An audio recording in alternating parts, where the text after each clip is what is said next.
দেখো বন্ধুরা, এই কড়াই প্রথমে তেল দিয়েছি, দিয়ে তার উপরে শুকনো লঙ্কা আর কালো জিরে দিয়েছি, দিয়ে তারপরে পেঁয়াজ দিয়েছি, দিয়ে এই কড়াই শাকটা আমি, এই যে এটা কড়াই শাক, এই কড়াই শাকটা আমি দিয়ে দিয়েছি।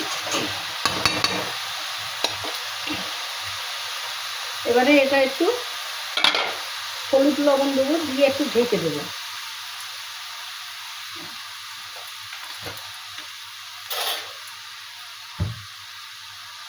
এই যে আমি হলুদ দিলাম,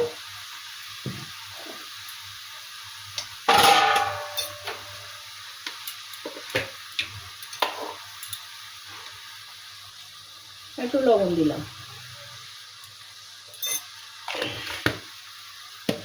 দিয়ে একটু নাড়াচাড়া করে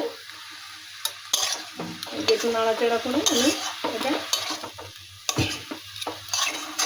গ্যাসটা আস্তে করে দিয়ে এটা আস্তে আস্তে করে ভাজতে হবে। তাড়াহুড়ো করলে এই শাকটা সিদ্ধ হবে না, একটু ধীরে ধীরে করতে হবে। যাই হোক, আমি হলুদ লবণ দিয়ে ঢেকে এই রাখলাম।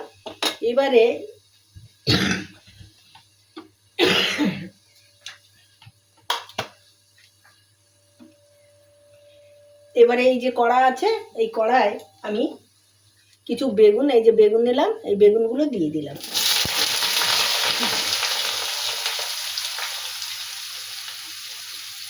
কড়ার মধ্যে এই বেগুনগুলো দিয়ে দিলাম, এগুলো ভেজে নেবো, নিয়ে ওই শাকের মধ্যে দেবো।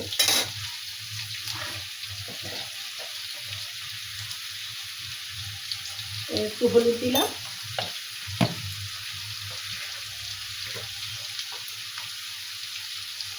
দেখুন বন্ধুরা, এই যে একটু লবণ দিলাম।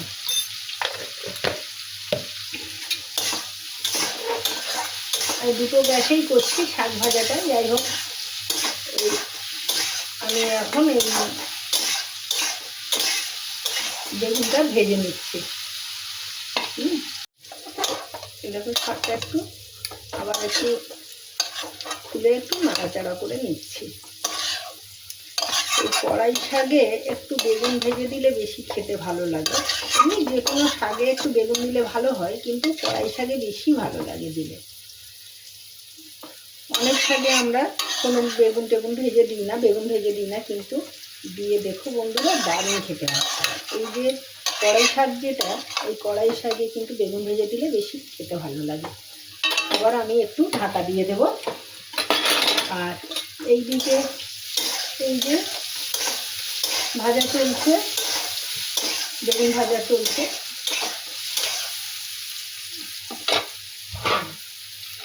এটা ঢেকে দিলাম।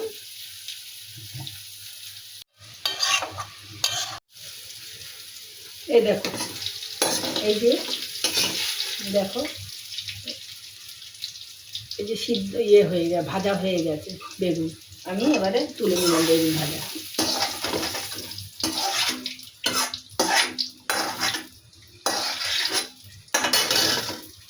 বেগুন ভাজা তুলে নিলাম, শাকটাও হয়ে আসবে, শেষের দিকে বেগুন ভাজাটা দিয়ে দেবো।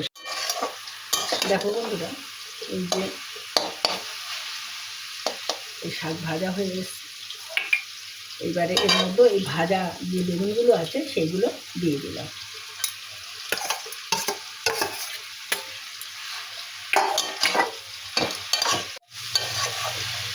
নাড়াচাড়া করে নিয়ে নেব।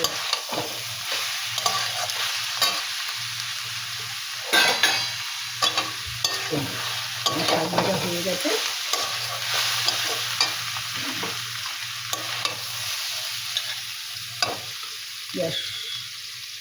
গ্যাস অফ করে দিয়েছি।